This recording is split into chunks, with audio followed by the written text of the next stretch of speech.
La règle de mon entreprise, c'est que je n'ai pas le droit de boire d'alcool. Je ne dois pas aller chez un client toute seule, ni me retrouver dans une pièce fermée ou dans une voiture avec lui. On ne peut se serrer la main pour se dire bonjour au début, mais après, c'est interdit de se toucher. Scène ordinaire dans ce quartier branché de Tokyo. Bonjour! Ça fait longtemps. Oh, tes mains sont froides. Oui, je sais, je suis gelée. Deux japonaises se sont donné rendez-vous.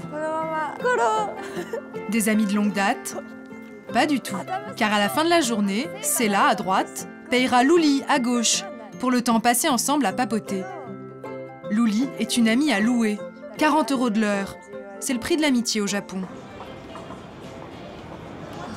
Tiens, ça pourrait bien t'aller. Tu rigoles? Et si Sela est prête à débourser 120 € cet après-midi, ce n'est pas pour recevoir des conseils vestimentaires, c'est pour vider son sac. Je n'arrive plus à regarder les gens droit dans les yeux, à croiser leurs regards. Je ne peux les regarder que de profil. Je pense qu'il y a quelque chose de psychologique qui m'empêche de le faire. Depuis un an, une fois par mois, Sela, 20 ans, raconte sa vie à cet inconnu. Elle paie pour ça et en échange, elle sait qu'elle ne sera ni jugée, ni critiquée. Si je me confie à mes vrais amis, ils peuvent aller répéter ce que je dis et même déformer mes propos un peu n'importe comment. Ça m'est déjà arrivé, je n'ai pas confiance en eux. Est-ce que vous êtes devenus amis? Je ne sais pas si je peux dire que Luli est mon amie. Mais ce qui est sûr, c'est qu'elle me donne plus que le prix que je paie.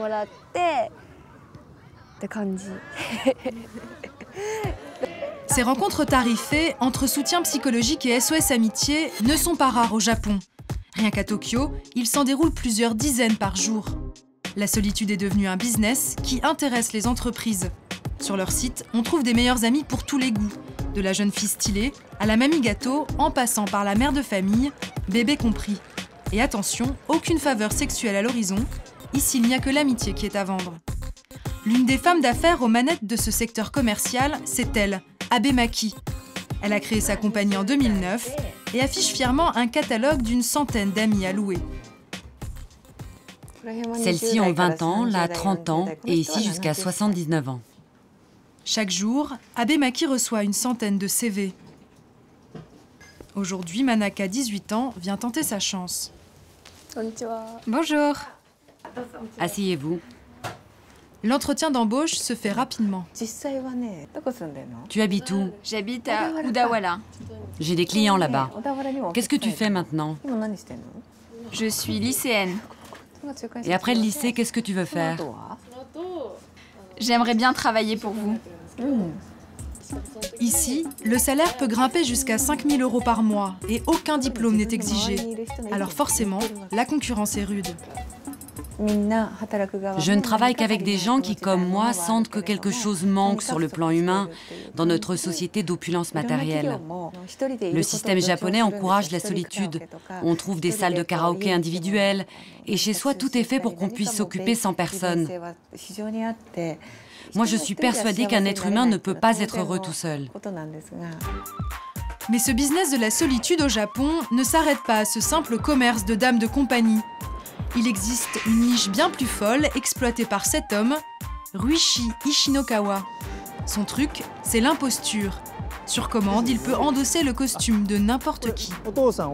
Je peux jouer le rôle du père, du mari, du patron, du collègue ou bien d'un ami. Ça, c'est ce que je porte pour les mariages. Celle-ci, c'est une tenue décontractée. Et ça, c'est pour sortir en soirée. Et là, sur moi, je porte la tenue business. Je ne suis pas très élégant, mais c'est le but. J'essaie d'être passe-partout, de ne pas attirer l'attention. Il a rendez-vous avec une cliente qui a besoin d'un faux mari. Jouer le faux mari, ce n'est pas si compliqué que ça, parce que les gens à qui je vais être présenté ne m'ont jamais vu, ils ne se doutent de rien. Si j'ai bien appris mon rôle par cœur, ce n'est pas très difficile. Je n'ai jamais échoué. Face à notre caméra, sa cliente souhaite garder l'anonymat. Pour régler une histoire de pension alimentaire, elle va rencontrer son ex-mari et elle ne supporte pas de l'affronter seule. Je ne peux demander à personne d'autre de m'accompagner. Si je demande à un ami, je vais devoir lui expliquer pourquoi je fais ça, et je n'en ai pas envie. Là, je suis sûre que ça va marcher et je me sens en sécurité. Pour cette prestation, Ruichi demande 150 €. Mais pour un rôle de témoin de mariage où il doit prononcer un discours, par exemple, la facture grimpe.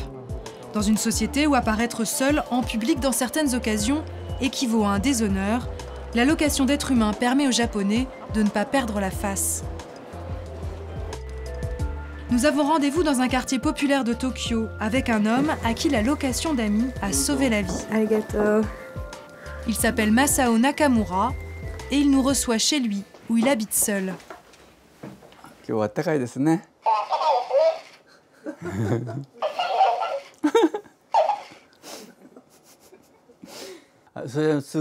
Après le décès de ma femme, j'étais en détresse, très déprimé, très triste. La solitude était terrible. Je ne savais vraiment pas quoi faire. Et puis un jour, je suis tombé par hasard sur une émission de télévision qui parlait d'une entreprise de location d'amis. Celle qui a redonné le sourire à Masao se trouve à l'autre bout de la ville. Kumi, la trentaine, fait ce métier depuis 2 ans. Ce soir, elle va dîner avec Masao et elle sait déjà comment ça va se passer. La règle de mon entreprise, c'est que je n'ai pas le droit de boire d'alcool. Je ne dois pas aller chez un client toute seule, ni me retrouver dans une pièce fermée ou dans une voiture avec lui. On ne peut se serrer la main pour se dire bonjour au début, mais après, c'est interdit de se toucher. Ces règles-là, Masao les accepte sans problème. Pour lui, l'argent ne change rien à la relation. Je m'adresse à elle très naturellement. Et elle aussi. Elle est très naturelle avec moi. Elle ne me ment pas et elle n'essayera jamais de me tromper. Il est 18 h, Masao emmène Kumi au restaurant. 2 fois par mois, elle passe la soirée avec lui, aux frais de la princesse évidemment. Santé! C'est incroyable à quel point vous avez changé depuis la première fois que je vous ai vu. Au début, il était complètement déprimé. Je l'ai vu récupérer progressivement ses forces. Maintenant, j'ai besoin d'elle à un point fou. Elle fait vraiment partie de ma vie. L'espace de quelques heures, Masao s'offre l'illusion d'une vie pleine de chaleur humaine, sorte de remède momentané à la solitude. Au Japon, on a inventé l'amitié en CDD.